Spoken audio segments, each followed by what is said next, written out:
Bonjour à tous, j'espère que vous allez bien. Ça fait un petit moment que je vous ai pas tourné de vidéo, ça doit bien faire un bon mois que j'ai pas été face cam, donc ça va être compliqué pour moi de reprendre. Mais je me suis dit que ça faisait longtemps aussi que je ne vous avais pas fait de vidéo favoris en tout genre. J'ai regardé, ça fait vraiment depuis genre l'hiver dernier 2020. Donc bon, on va remédier un petit peu à tout ça.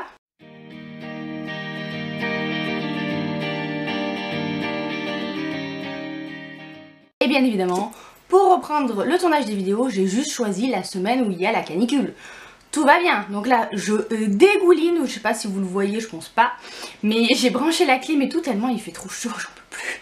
Avant tout, avant de commencer cette vidéo, j'ai quelque chose à vous annoncer. Si vous me suivez sur les réseaux sociaux, vous l'avez peut-être déjà vu, mais je suis enceinte, voilà, j'attends un petit bébé pour janvier 2022, donc on est très content, c'était mûrement réfléchi, ça a été mûrement retardé aussi, il faut bien l'avouer, mais voilà, on a pris notre temps et on s'est dit que il fallait un jour ou l'autre se lancer, que c'était le bon moment, et voilà. Je vous avoue que je suis pas du tout sereine face à cette nouvelle. Ceux qui me connaissent savent que je suis quand même d'un caractère assez anxieux et autant vous dire que tout ce qui est accouchement etc ça me terrifie, et puis même ensuite tout ce que ça implique, parce qu'on sait très bien que notre vie va radicalement être changée.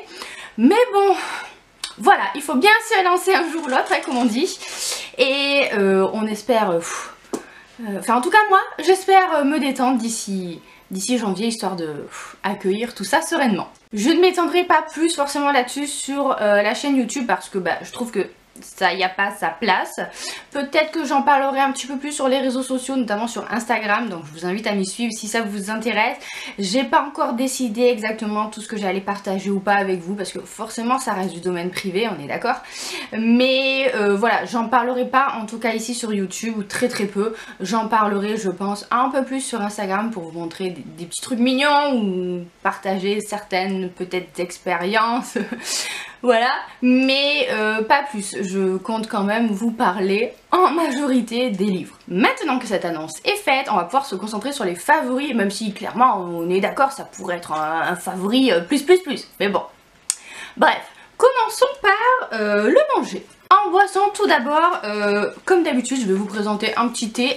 On change pas une équipe qui gagne, surtout que, étant enceinte, je peux pas boire grand chose. Un thé glacé qui vient de Palais d'été, c'est le Exotique Party, qui est un thé blanc aux fruits exotiques gorgé de soleil, un tourbillon fruité et gourmand à déguster glacé. Alors, celui-ci, on l'a choisi, alors... c'est plutôt mon mari qui l'a choisi parce qu'il y a majoritairement de la banane. Moi j'aime pas trop la banane, mais là je trouve que ça passe bien parce qu'il y a beaucoup de fruits jaunes et moi j'adore les thés avec des fruits jaunes. C'est vraiment ce qui me plaît le plus. Mais là je vois de la banane, du pamplemousse et de la mangue. C'est un thé très désaltérant. L'été c'est juste parfait quoi. Et Palais d'été, j'aime beaucoup leur thé glacé que je trouve très bon. Cette fois-ci en manger, j'ai découvert dans une épicerie asiatique des sortes de Mikado au goût matcha. Et autant vous dire que c'est trop bon. Je pense que c'est du chocolat blanc et avec ce goût de thé vert amer. Et j'adore ça. Le thé matcha, c'est quelque chose qui plaît pas forcément à tout le monde, puisque c'est un thé japonais vert assez amer, mais moi je l'aime beaucoup. Et du coup là, en petite gourmandise à grignoter, c'est juste sublime. Sur Instagram, je vous ai aussi partagé une recette que je fais très souvent, que j'ai découvert cet hiver, et depuis je l'ai fait tester à tout le monde et tout le monde adore. C'est une tarte aux noix de pécan. J'ai pas de photos ou d'images à vous montrer, tout simplement parce que à chaque fois on n'a pas le temps de la prendre en photo qu'on la mange, voilà, tout simplement. Mais je vous mettrai la recette en barre d'infos. C'est une tarte avec une pâte brisée. Bon, moi j'achète toute faite, déjà la pâte brisée, je vous avoue. Avec des noix de pécan, du miel ou du sirop d'érable, de la vanille, des œufs, du sucre. Enfin, que des trucs trop bonnes, mais qui te fait exploser ton indice glycémique. Mais c'est juste une tuerie cette tarte. Donc je vous laisse la recette sous la vidéo. À force de regarder des séries coréennes, j'avais très envie de goûter ce que sont les kimbap. Ce sont des sortes de gros maquis fourrés avec plein de choses, principalement des légumes, et ensuite tu peux mettre du poisson, de la viande, des crevettes, ce genre de choses. Et l'avantage c'est que c'est cuit. Donc du coup j'avais vraiment envie de goûter. Je me suis dit que vu que je peux pas trop manger de sushi en ce moment, cru en tout cas, ben, j'allais me tourner vers ça. Et on en a commandé et j'ai essayé aussi d'en faire. Alors c'était pas aussi bon mais c'était plutôt pas mal. Et c'est vraiment une tuerie. C'est très bon, c'est très frais l'été. Franchement c'est juste au poil quoi, nickel. Et bah, je pense que ça peut définitivement remplacer, pour ceux qui aiment ça, les maquis. C'est différent, le riz n'est pas vinaigré, il est travaillé avec de l'huile de sésame. C'est vraiment très bon. Aussi bon, franchement, que des maquis. Allez, puisque je vous ai parlé de séries coréennes, on va attaquer sur les séries et films que j'ai aimés. Enfin, film, je sais même pas s'il y en a. En séries coréennes, alors j'en ai vu quelques-unes, plutôt pas mal, même de séries, beaucoup. Et j'en ai retenu seulement, combien? 3 je crois, 1, 2, 3, voilà c'est ça. La première c'est Mystic Pop-Up Bar qui est sur Netflix, qui... Alors, c'est un mélange de plusieurs genres, je dirais. Ça fait un petit peu tranche de vie, en même temps c'est fantastique. C'est une patronne d'un bar, mais un bar éphémère, c'est une sorte de comptoir sous des tentes, avec une cuisine. Et elle a pour mission d'aider 1000 âmes, je crois, quelque chose comme ça, parce qu'elle a fait une très grosse bêtise avant, et du coup ça fait 1000 ans ou 1000 âmes, je sais plus, qu'elle essaye comme ça de se rattraper, de se racheter. Et elle va tomber sur un jeune garçon qui... Enfin un jeune homme qui lui a... une drôle de capacité, et on va se rendre compte que ben, il est peut-être pas seulement humain, enfin en tout cas il fait pas seulement partie du monde humain. Et comme ça ils vont s'associer pour sauver des gens. Et autant à chaque épisode au début on a vraiment une histoire, une personne qu'on sauve, autant après il y a une intrigue qui se met en place et qui est un peu plus complexe sur les personnages, etc. Au début j'étais là en mode ouais, ça se laisse regarder, et puis après j'ai vraiment bien adhéré. J'ai trouvé que c'était... Alors original pour moi parce que c'était la première fois que je rentrais dans cet univers un petit peu mystique asiatique, où on parle beaucoup de réincarnation, où il y a une sorte de paradis slash purgatoire où les ancêtres attendent avant d'être réincarnés, etc. J'ai trouvé ça vraiment intéressant. C'est une vision des choses orientale qui est très différente de la nôtre, et je pense que c'est pour ça que j'ai autant apprécié cette série. Ensuite alors, j'avais pas fait attention mais il y a la même actrice dedans, mais qui a quelques années de moins parce que cette série est un peu plus ancienne. J'ai regardé She Was Pretty, qui est comment dire, un must... un must watch, je sais pas comment on dit, un essentiel des séries coréennes mignonnette, on va dire, romantique, où c'est l'histoire d'une jeune femme qui va se retrouver catapultée dans le monde de la mode. Elle va travailler pour un magazine de mode en tant que, au début, simple correctrice, et puis elle va monter les échelons comme ça. Et en fait cette femme elle était très belle avant, et alors moi je la trouve toujours aussi mignonne et jolie, mais en fait d'après les critères de beauté asiatique elle est devenue pas très jolie, elle s'est un peu enlaidie, et elle va se retrouver à travailler pour son amie d'enfance en fait, qui ne la reconnaît même plus. Et ça va évidemment donner lieu à plein de situations un petit peu quiproquesques quoi, avec des quiproquos, etc. Et il y a un petit triangle amoureux aussi qui se met, mais c'est vraiment mignon et surtout c'est très drôle.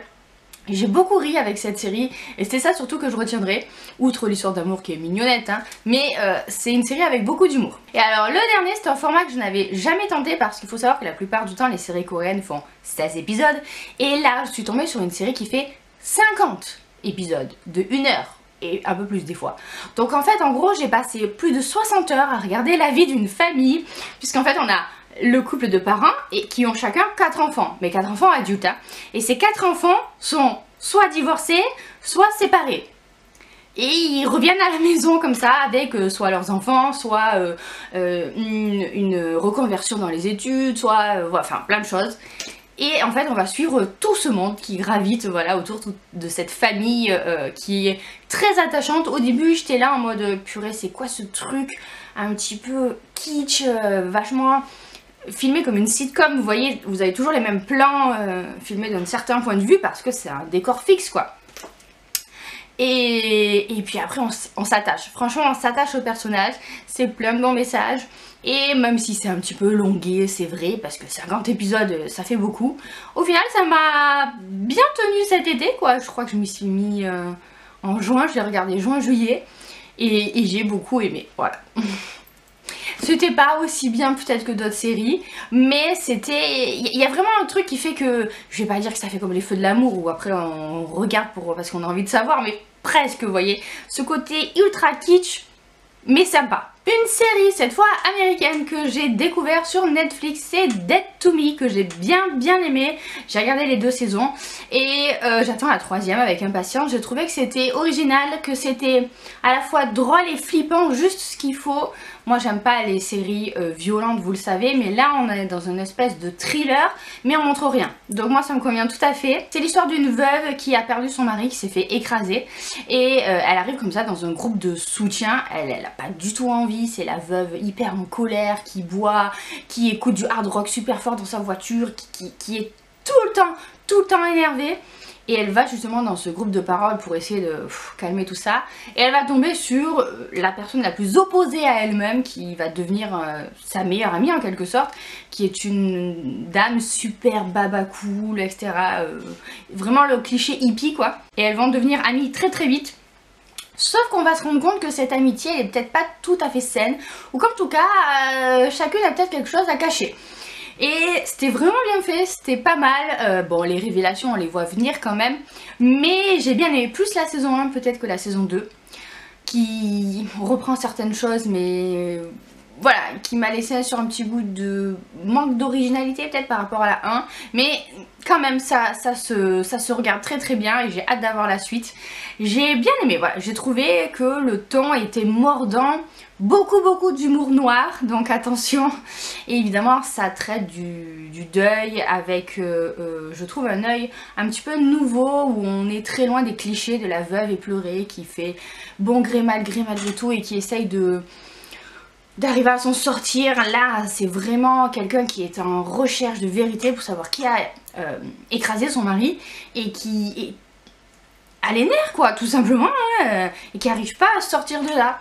Et c'est bien, ça change. Je trouvais que c'était une facette du deuil qu'on voit pas forcément souvent, donc j'ai beaucoup aimé. Et enfin, une dernière série avec mon mari, on regarde, on s'est refait en fait, parce qu'on avait déjà vu les 2 premières saisons et on a continué à regarder New Girl, qui est une petite série humoristique sur des colocs qui vivent ensemble. C'est très drôle, on le regarde en VO parce qu'on avait commencé en VO et c'est vrai que la voix de l'actrice principale elle est inimitable en fait, tout simplement. Et chacun a sa personnalité et ça crée des étincelles parfois, mais justement c'est ça qui est drôle. C'est sympa, voilà, on suit une bande d'amis dans leur quotidien et on aime beaucoup l'humour tout simplement. Et comme nous on aime beaucoup les séries humoristiques qui font 20-30 minutes par épisode, c'est vrai qu'il n'y en a pas des masses et quand on tombe sur une bonne, ben on savoure. Donc si vous aimez ce genre de série comme moi, New Girl. On va passer à tout ce qui est soins, beauté, on prend soin de soi, etc. Hein. Je ne sais plus si je vous en ai déjà parlé dans une vidéo favori, mais bon, dans le doute, écoutez, c'est pas grave. Je vais vous parler d'un gel douche, qui est pour moi la base de la base de la base. C'est vraiment... J'en ai toujours un flacon dans ma salle de bain, sur ma baignoire, parce que c'est juste le truc qu'on utilise tout le temps. C'est du Cadom. Tout simplement, le rouge là, celui le plus connu, celui qui sent tellement bon aussi, l'amande, et qui est, je trouve, un des gels douche de supermarché les plus hydratants au monde. Je sais que, notamment en ce moment, quand j'ai la peau qui tiraille parce qu'il fait chaud, parce que je suis pas assez hydratée, parce que je suis allée au soleil et que du coup j'ai un peu les jambes de croco, tout ça, bah il n'y a pas mieux que le Cadom. Ça a vraiment un effet enveloppant et comme ça n'a pas de savon, celui-là en tout cas n'a pas de savon, c'est pas agressif pour la peau et après ça vous laisse la peau toute douce. Bref, la vie quoi. On passe à un parfum que j'ai découvert sur la chaîne de L'Odeuse Makeup que j'adore. Il sent super bon. Je l'ai commandé sur le site de Look Fantastic. Il s'agit du parfum Pure Grace de Philosophy. Oh mais ce parfum, mais ça sent le frais, le propre. ça sent trop bon. Tiens, je me suis pas parfumée aujourd'hui, je vais en mettre. Alors, je l'ai porté surtout cet hiver parce que bah, du coup c'est un parfum très très doux, très très frais. Ça sent, je sais pas moi, le linge propre, ça sent le coton propre. Ce genre de, vous savez, de senteur des bougies, la Yankee Candle blanche, voilà, bah, ça sent ça.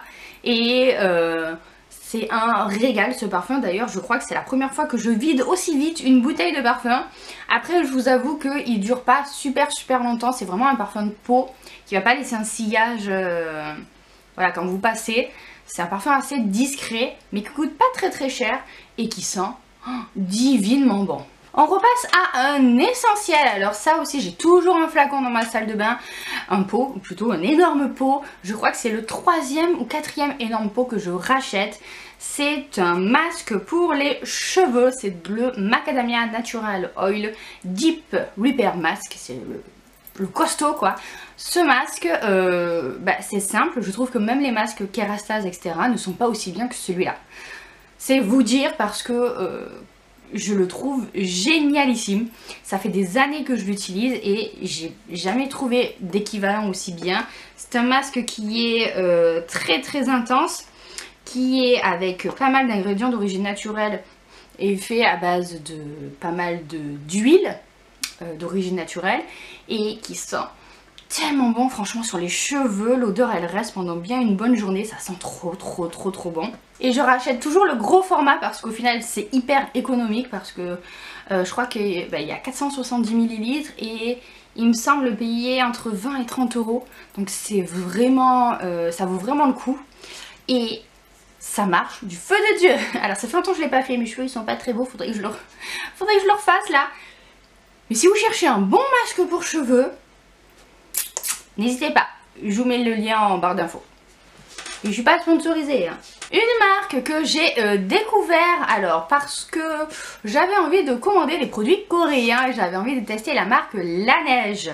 Donc j'ai découvert le très célèbre Lip Sleeping Mask qui est un masque pour les lèvres de nuit qui... alors il y a plein de goûts différents, hein. Moi j'ai pris senteur berry, de toute façon le fruit rouge, qui est très nourrissant, je dirais pas forcément hydratant, mais en tout cas quand vous le mettez, le lendemain ça a un effet un petit peu repulpant sur les lèvres et qui fait super bien son job. Il est assez gras, il est pas très collant et voilà, il est très bien, j'ai rien d'autre à dire. Et alors ce que j'adore, mon chouchou, que je pense que je vais me racheter un grand pot, c'est un masque, donc c'est le Water Sleeping Mask qui est une crème de nuit en fait, qui est trop bien. Moi j'ai la peau mixte à grasse, enfin plutôt mixte. Et ça c'est un masque, une crème de nuit comme vous voulez, qui est un peu gélifié. Et il n'y a pas cet aspect baume fondant que moi j'aime pas trop parce que je trouve ça trop lourd justement pour ma peau. Et celui-là me convient très bien. J'ai un petit souci avec les crèmes hydratantes, c'est que ça dépend comment elles sont. Elles peuvent me faire des boutons, surtout si elles sont trop riches, j'ai l'impression. Et celui-ci, pas de problème. Du coup, j'avais pris le format 15 ml pour tester et l'essai est concluant. Donc, toi, je vais te racheter, c'est si sûr. Et enfin, pour finir avec les petits produits de beauté, à mon anniversaire, je crois, on m'a offert des produits Rituals. Alors, Rituals, je crois qu'il n'y a plus besoin de présenter cette marque, mais je ne connaissais pas la senteur Ritual of Jing. Oh, non, mais cette senteur, mais ça sent trop bon. Alors j'avais les petits bâtonnets là d'encens là, enfin pas d'encens, non, vous savez les diffuseurs de parfum, ça sentait trop bon. Et là j'ai la crème, j'ai le gommage dans ma salle de bain et il y a aussi la mousse. Ah mais si vous ne connaissez pas les gels douces en mousse de Rituals, il faut tester au moins une fois parce que franchement cette sensation là de mousse à raser quand on se lave, c'est juste trop génial. Et le parfum de ce truc, on a l'impression d'être au spa, d'être dans un petit cocon de bien-être. Franchement, j'adore ce parfum. J'ai regardé s'il le faisait pas en parfum pour la peau, carrément. Mais non, toujours pas. Je crois qu'il faut en brume d'oreiller, c'est tout. Et voilà. Que vous dire à part que j'aime beaucoup cette marque et ce parfum particulièrement. Alors on va terminer avec les favoris mode. Tout d'abord je voulais vous montrer ce petit collier que ma maman m'a offert en Corse, puisque cette année on est parti en Corse dans notre famille. Et alors j'ai craqué sur ce collier qui est en nacre blanche. On l'a acheté à Porto, je crois, dans une boutique de Porto, avec un œil de Sainte-Lucie en pendentif qui est quand même le coquillage représentatif de la Corse. Et d'ailleurs dans ma famille on adore aller à la pêche au coquillage sur la plage de Capo di Feno. C'est le petit rituel familial qu'on a à chaque fois qu'on y va. Du coup voilà, j'aime beaucoup ce bijou que je trouve... Bon, il fait très estival, c'est vrai, mais je le trouve tout mignon seul ou avec un autre collier. Je trouve que ça va super bien. Et je suis très contente. En accessoire, mais cette fois un peu plus cosy, je voulais vous montrer cette paire de pantoufles. Alors, je les ai vues, elles sont quand même pas mal à la mode, ces sortes de petites pantoufles fluffy mais pas fermées, et c'est ça que je voulais parce que bon, alors je vous avoue que quand il fait très chaud, les petits poils ça tient trop chaud, mais j'avais envie de vraies pantoufles, vous savez, pas juste les chaussettes un peu antidérapantes avec une vraie semelle, et je voulais un truc mignon, doudou, cocon quoi, agréable pour les pieds. J'en avais vu sur Amazon, etc. Et puis j'ai trouvé celle-ci à Primark pour un prix dérisoire. Du coup, je me les suis pris et je pense que je vais aller m'en prendre d'autres pour tenir jusqu'à l'hiver prochain. Je les trouve vraiment très sympas. C'est une forme que je connaissais pas et que j'ai découvert comme ça sur une chaîne YouTube d'une youtubeuse beauté. Et je me suis dit, ah, ça a l'air plutôt agréable et pratique. Et c'est le cas, donc voilà, Primark si jamais vous en avez un à côté de chez vous, sinon on en trouve quand même sur pas mal de sites de ce genre de modèle là.